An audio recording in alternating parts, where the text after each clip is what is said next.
सरकारी नौकरियों और प्रतियोगी परीक्षाओं में आरक्षण को लेकर वर्षों से चल रही बहस पर सुप्रीम कोर्ट ने एक बार फिर बड़ा और निर्णायक संदेश दे दिया है। शीर्ष अदालत ने साफ कर दिया है कि जनरल या ओपन कैटेगरी किसी एक वर्ग की जागीर नहीं है, बल्कि ये पूरी तरह मेरिट आधारित मंच है।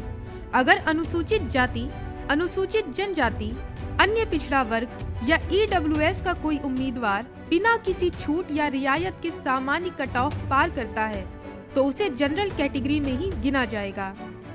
ऐसे में इस फैसले को न्याय, समानता और मेरिट के संतुलन की दिशा में एक ऐतिहासिक कदम माना जा रहा है। दरअसल सुप्रीम कोर्ट ने स्पष्ट शब्दों में कहा है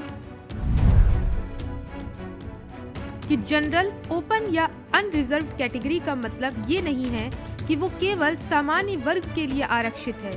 ये कैटेगरी सभी उम्मीदवारों के लिए खुली है और इसमें प्रवेश की एकमात्र शर्त योग्यता यानी मेरिट है। अदालत ने दोहराया कि किसी उम्मीदवार को सिर्फ उसकी जाति या वर्ग के आधार पर ओपन लिस्ट से बाहर नहीं किया जा सकता। वहीं अब ये भी जान लेते हैं कि आखिर ये मामला इतना अहम क्यों बना। ये विवाद राजस्थान हाईकोर्ट की एक भर्ती प्रक्रिया से शुरू हुआ, जहां कुछ आरक्षित वर्ग के उम्मीदवारों को जनरल कट ऑफ पार करने के बावजूद आगे की प्रक्रिया से बाहर कर दिया गया। हाईकोर्ट ने इसे गलत ठहराया और कहा कि पहले पूरी मेरिट लिस्ट बनेगी, फिर आरक्षण लागू होगा। ऐसे में सुप्रीम कोर्ट ने हाईकोर्ट के इसी रुख को सही ठहराते हुए ये साफ कर दिया कि मेरिट से चुने गए उम्मीदवारों को अलग थलग नहीं किया जा सकता। अक्सर ये तर्क दिया जाता रहा है कि अगर आरक्षित वर्ग का उम्मीदवार जनरल सीट पर आ गया तो उसे दोहरा फायदा मिल जाएगा। सुप्रीम कोर्ट ने इस सोच को पूरी तरह खारिज कर दिया। अदालत ने कहा कि अगर किसी ने कोई छूट नहीं ली और पूरी तरह योग्यता के दम पर चयन पाया है तो ये कोई अतिरिक्त लाभ नहीं बल्कि समान अवसर का उदाहरण है। ऐसे उम्मीदवारों को रोकना संविधान के अनुच्छेद 14 और 16 के खिलाफ होगा। हालांकि सुप्रीम कोर्ट ने यह भी उतनी ही स्पष्टता से कहा कि अगर किसी आरक्षित वर्ग के उम्मीदवार ने किसी भी स्तर पर छूट ली है, चाहे वो कट ऑफ, उम्र, फीस या प्रारंभिक परीक्षा की रियायत हो, तो वो जनरल या ओपन सीट के लिए दावा नहीं कर सकता।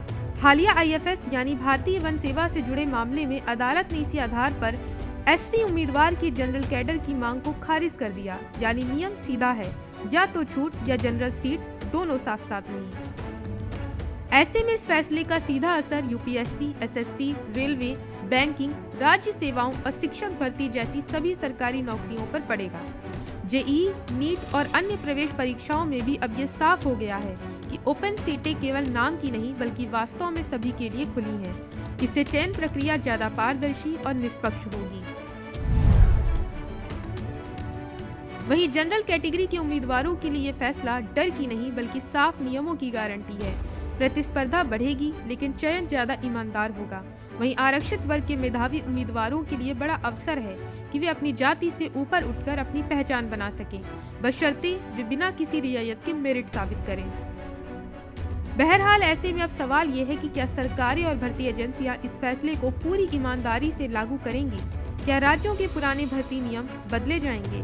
और क्या आने वाले समय में आरक्षण की नीति मेरिट और सामाजिक न्याय के बीच बेहतर संतुलन बना पाएगी? Bureau report, Punjab Kesari TV. हमसे जुड़े रहने के लिए हमारे YouTube चैनल को सब्सक्राइब करें और नई वीडियो की नोटिफिकेशन के लिए बेल आइकॉन को दबाएं।